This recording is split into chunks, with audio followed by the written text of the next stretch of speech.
The State of Israel is widely believed to possess nuclear weapons.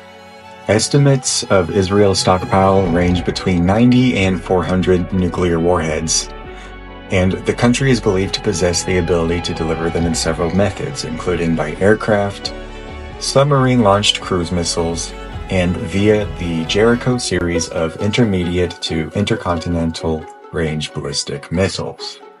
Its first deliverable nuclear weapon is thought to have been completed in late 1966 or early 1967, which would make it the sixth country in the world to have developed them. Israel maintains a policy of deliberate ambiguity, never officially denying nor admitting to having nuclear weapons, instead repeating over the years that Israel will not be the first country to introduce nuclear weapons to the Middle East. However, in November 2023, amid the Israel-Hamas war, the junior heritage minister, Amichai Eliyahu, publicly called for dropping a fucking nuclear bomb over Gaza, which some took, me included, to be a tacit admission that Israel possesses such a fucking capability. Prime Minister Netanyahu reprimanded and suspended the minister in question.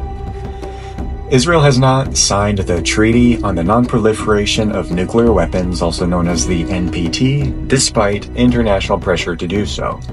It argues that nuclear controls cannot be implemented in isolation of other security issues, and that only following the establishment of peaceful relations of all countries in the region could controls be introduced via negotiation of a mutually and effectively verifiable regime that would establish the Middle East of a zone free of chemical, biological, and nuclear weapons.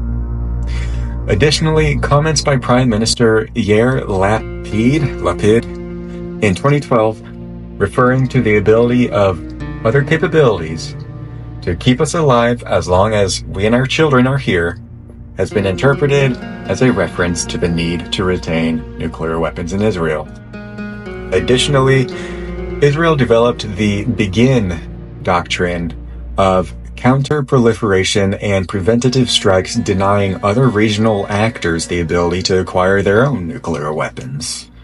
The Israeli Air Force conducted Operation Opera and Operation Orchard, destroying the Iraqi and Syrian nuclear reactors in 1981 and 2007, respectively, and the Stuxnet malware that severely damaged Iranian nuclear facilities in 2010 is thought to have been developed jointly by the, you guessed it, United States and Israel. As of 2019, Israel remains the only country in the Middle East believed to possess nuclear weapons. The Samson Option refers to Israel's ability to use nuclear weapons against attackers as a deterrence strategy in the face of existential military threats to the nation. Israel began to investigate the nuclear field soon after it declared independence in 1948, and with French cooperation, secretly began building the Negev Nuclear Research Center, a facility near Dimona housing a nuclear reactor and reprocessing plant in the late 1950s.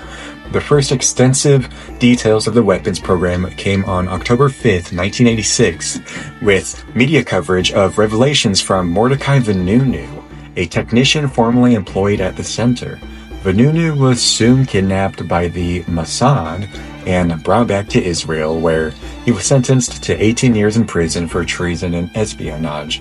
I covered Mordechai Vanunu almost a year ago now, so this is nothing too new.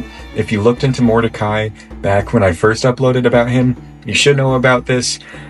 I'm assuming most people don't know about a lot of this though, so there's a chance this is news to you, and I'm leaving so many details out of this. So yeah, Israel is crazy, and we've been helping them develop nuclear capabilities almost ever since they became their own independent country.